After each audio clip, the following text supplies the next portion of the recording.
ইকোনমিক্সের যে ক্লাস, অর্থাৎ অর্থনীতিতে আজকে একটা গুরুত্বপূর্ণ বিষয় নিয়ে আলোচনা করব। বিষয়টা কি? প্রত্যেক দিন পেপার পড়ি আর টিভি দেখি, এই খবরটা কিন্তু প্রায় উঠে আসে বা ভেসে আসে। কি খবর জানো? মুদ্রাস্ফীতি। Very good. মুদ্রাস্ফীতি কি হয় না, কখনো বলে মুদ্রাস্ফীতি বেড়ে যাচ্ছে, আবার কখনো বলে কি না মুদ্রাস্ফীতি অনেকটা নিয়ন্ত্রণে এসছে। অ্যাকচুয়ালি মুদ্রাস্ফীতি ব্যাপারটা কি বা মুদ্রাস্ফীতির মধ্যে কোন বিষয়টা লুকিয়ে আছে সেটা আমাদেরকে জানতে হবে। তাহলে আমরা প্রথম আজকে যেটা শুরু করব সেটা হচ্ছে মুদ্রাস্ফীতি বা ইনফ্লেশন বলতে কি বোঝি। কি বললাম? মুদ্রাস্ফীতি, যাকে ইংলিশে আমরা কি বলি? ইনফ্লেশন। ইনফ্লেশন, এই মুদ্রাস্ফীতি বা ইনফ্লেশন বিষয়টা আসলে কি না, ধরো তোমরা বাজারে গেছো, বাজারে গিয়ে কোনো দিন দেখছো যে হঠাৎ করে একটা জিনিসের দাম খুব বেড়ে যাচ্ছে বা খুব বেশি। তখন তুমি যদি ব্যাপারটাকে একটু ভাবার চেষ্টা করো, দেখবে জিনিসটা কম আছে বা জিনিসটা কম থাকার জন্য অনেকে এসে সেটা কিনতে চাচ্ছে বলে জিনিসটার দাম বেড়ে যাচ্ছে। আমরা যেটা চাহিদায় দেখেছিলাম যে বাজারে হয়তো জিনিস কম এসছে কিন্তু প্রচুর লোক চাহিদা করছে। অর্থনীতিতে এই মুদ্রাস্ফীতির ধারণাটা কিছুটা একই রকম হলেও এক নয়। তাহলে ধারণাটা কি আমাদেরকে জানতে হবে না, দ্রব্যের যে দাম বা দাম স্তর সেইটা যদি ক্রমাগত বাড়তে থাকে, মানে আজ ধরো 20 টাকা আছে, কালকে 25 টাকা, পরশুদিন 30 টাকা, অর্থাৎ দাম স্তরটা যদি ক্রমাগত বাড়তে থাকে কিন্তু দ্রব্যের উৎপাদন যদি না বাড়ে বা অল্প বাড়ে, তাহলে কে বেড়ে যাচ্ছে বেশি? দাম স্তর বা দামের যে লেভেল, মানে এই 10 টাকা থেকে 20 টাকা, 20 টাকা 25 টাকা, 25 টাকা থেকে 30 টাকা, অর্থাৎ এই যে দামের স্তরটা যে বেড়ে যাচ্ছে কিন্তু কে বাড়ছে না? উৎপাদন বাড়ছে না বা উৎপাদনের পরিমাণ একই থাকা অবস্থায় দাম স্তর বেড়ে যাচ্ছে। তাহলে এই যে ঘটনা, যেটাকে আমরা কি বলবো? মুদ্রাস্ফীতি। দাম স্তর বাড়ছে মানে কি হচ্ছে ঘটনাটা আমরা একটু দেখি। ধরা যাক একটা দেশে অর্থের যোগান মানে কি না, টোটাল সমস্ত মানুষের কাজ মিলে, ব্যাংকের কাজ মিলে বা সরকারের কাজ মিলে, সবাইয়ের কাছে মিলে যতটা অর্থ কোনো একটা বছরে থাকে বা যতটা অর্থ বাজারে ঘোরাফেরা করে সেটাকে আমরা কি বলি জানো? সেটাকে আমরা বলি অর্থের যোগান। অর্থের যোগান। এই অর্থের যোগান ধরা যাক, আমি ধরে দিচ্ছি যে এই বছরে টোটাল 100 টাকা বাজারে আসছে বা বাজারে এসছে বা বাজারে ঘোরাফেরা করছে, ঠিক আছে? আর টোটাল এই বছরে 10 কেজি দ্রব্য টোটাল উৎপাদন হয়েছে। আমি এটা ধরে নিচ্ছি, হতে পারে বেশি, একটা দেশে অনেক উৎপাদন হয়, কিন্তু ধরে নিচ্ছি 10 কেজি উৎপাদন হচ্ছে। তাহলে আমি যদি এইখানে বলি 10 কেজি দ্রব্য বাজারে 10 কেজি দ্রব্য কেনার জন্য আসবে বা 10 কেজি দ্রব্যের জন্য 100 টাকা বাজারে আসবে বা বাজারে আসতে পারে, তাহলে আমি যদি দাম স্তর ভাবি তাহলে 10 কেজি দ্রব্যের জন্য দাম স্তর কত হওয়া উচিত? 100 টাকায়।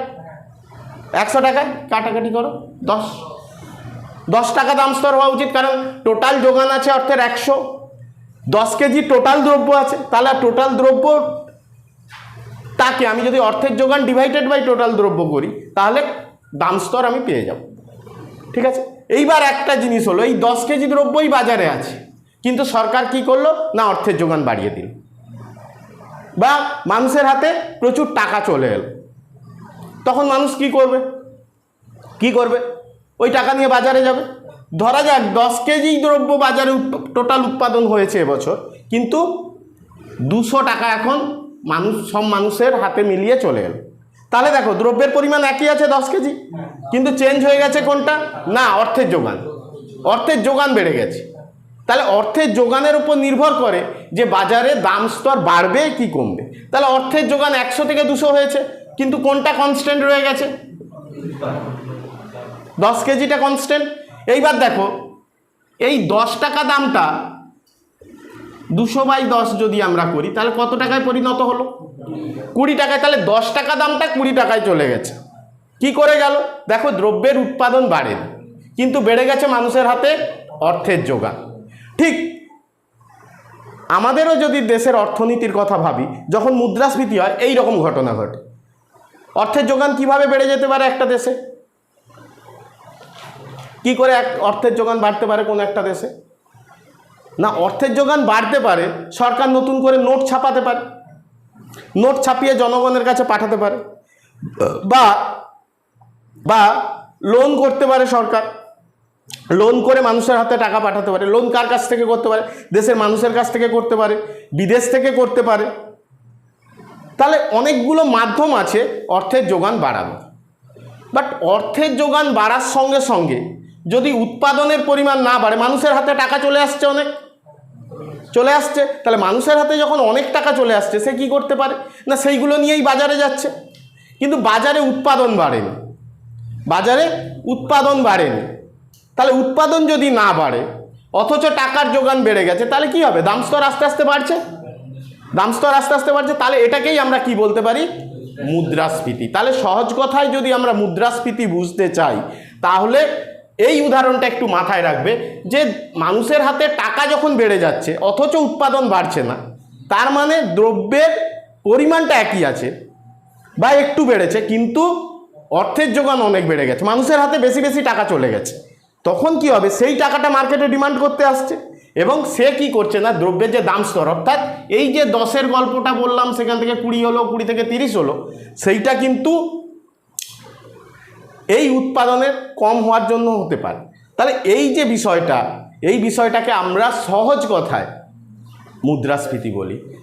এই মুদ্রাস্ফীতি কিন্তু যে কোনো দেশের পক্ষে কিন্তু একটা সমস্যার কারণ। কেন কেন সমস্যার কারণ হতে পারে? কেন মনে হয় যে মুদ্রাস্ফীতি হলে দেশের সমস্যা হতে পারে? দ্রব্যের উৎপাদন কম হবে, কারণ আমাদের লক্ষ্য কি? উৎপাদন বাড়ানো। উৎপাদন বাড়ানোটাই হচ্ছে প্রত্যেক দেশের বা প্রত্যেক দেশের অর্থনীতির লক্ষ্য। কিন্তু উল্টো জিনিস হচ্ছে, উৎপাদন স্থির বা উৎপাদন কিছুটা বেড়েছে, কিন্তু কি বেড়ে গেছে? অর্থের যোগান। তাহলে যদি দেশে অর্থের যোগান বেড়ে যায়, মানুষের হাতে টাকা বেড়ে যাচ্ছে। ধরো তুমি আগে 10 টাকা নিয়ে বাজারে গেলে 1 কেজি চাল পেয়ে যেতে, এখন তোমাকে সেই 1 কেজি চাল পাওয়ার জন্য হয়তো 40 টাকা নিয়ে যেতে হচ্ছে কি 50 টাকা নিয়ে যেতে। তাহলে দেখো, দ্রব্যের আকারে তুমি বেশি পাচ্ছ না, কিন্তু টাকার আকারে তোমাকে বেশি খরচ করতে হচ্ছে। অর্থাৎ সহজ কথায় যদি বলি, মুদ্রাস্ফীতি বাজারে কি করতে পারে? দাম স্তরকে বাড়িয়ে দিতে পারে, এবং উৎপাদন যদি না বাড়াতে পারে গভর্নমেন্ট, তাহলে কিন্তু সত্যিই সমস্যার বিষয়। আচ্ছা, তাহলে আমরা মুদ্রাস্ফীতি কাকে বলে বুঝেছি। এইবার দুজন অর্থনীতিবিদের কথা বলবো, তারা মুদ্রাস্ফীতিকে কিভাবে দেখেছেন। প্রথম আসবে অধ্যাপক পিগু। অধ্যাপক পিগু কি বলেছেন? হ্যাঁ, পিগু একজন অর্থনীতিবিদ। উনি কি বলেছেন? না, উনি বলছেন বেশি পরিমাণ টাকা বা বেশি পরিমাণ অর্থ যদি কম পরিমাণ উৎপাদনের পেছনে ছোটে, ভালো করে বোঝো, কম পরিমাণ উৎপাদন, এই যে কম পরিমাণ উৎপাদন বাড়েনি, এটাকে বলেছে কম পরিমাণ উৎপাদন। আর বেশি পরিমাণ টাকা মানে অর্থের যোগান যেটা বেড়ে গেছে, এই দিকটা যখন ছোটে, তখন যে ঘটনাটা ঘটে, অধ্যাপক পিগু ওটাকেই বলেছেন মুদ্রাস্ফীতি। ক্লিয়ার না? অসুবিধা আছে? আচ্ছা, কিন্তু লর্ড কেইনস, আমরা কেইনসের কথা প্রচণ্ড শুনেছি। কেইনস কি বলতে চেয়েছেন? কেইনস বলছেন না, এসব মুদ্রাস্ফীতি এইভাবে আসে না। কিভাবে আসতে পারে? না, পূর্ণ নিয়োগ অবস্থায়। হোয়াট ইজ পূর্ণ নিয়োগ অবস্থা? আমরা আগের দিনই বলেছিলাম পূর্ণ নিয়োগ অবস্থা কি। পূর্ণ নিয়োগ অবস্থা, এটা মুছে দিচ্ছি। পূর্ণ নিয়োগ অবস্থা কি দেখি, তোমাদের কাছ থেকে 2-1টা উত্তর নেব। পূর্ণ নিয়োগ অবস্থা মানে একটা দেশে যতজন লোক আছে তাদের মধ্যে যারা যারা কাজ করতে চায় তারা যদি সবাই কাজ পায়, তাহলে সেই অবস্থাটাকে আমরা বলি পূর্ণ নিয়োগ অবস্থা।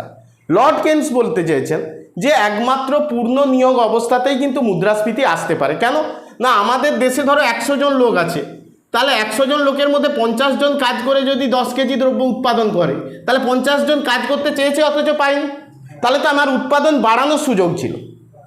50-এর জায়গায় আরও 50 যদি যোগ হয়ে যেত, তাহলে তো আমার উৎপাদন বাড়ানোর সুযোগ ছিল।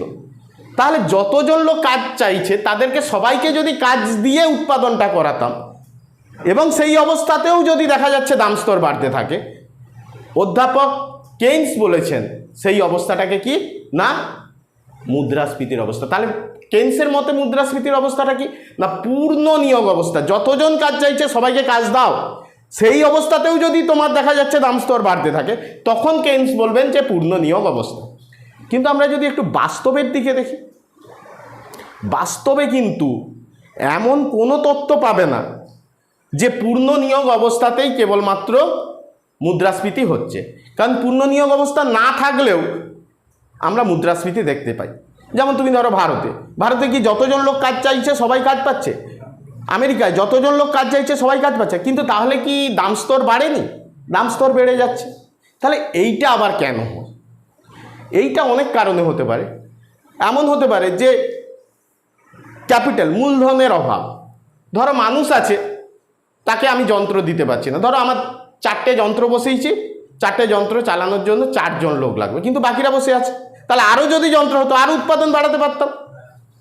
তাহলে এই যে মূলধনের অভাবের জন্যও কিন্তু মুদ্রাস্ফীতি আসতে পারে। আর কেন আসতে পারে?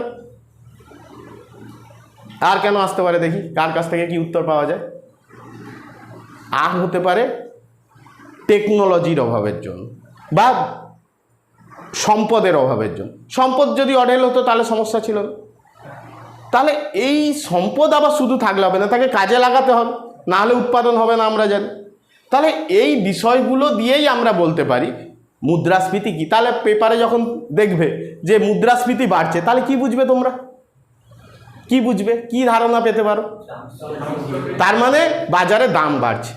এবার বাজারে গিয়ে দেখলে সত্যিই কি ছ্যাঁকা লাগছে, যে দেখলে যে আলু আজকে কত করে, না তুমি 10 দিন আগে বা 20 দিন আগে কিনে নিয়ে এসেছিলে, তখন ধরো 15 টাকা ছিল, এখন আলু ধরা যাক 25 টাকায় কিনছো, তখন তোমাকে বুঝতে হবে যে ছ্যাঁকাটা ওইভাবে আসছে। এবার মানে মুদ্রাস্ফীতি অনেকভাবে হতে পারে, সেটা আমরা আলোচনা করব।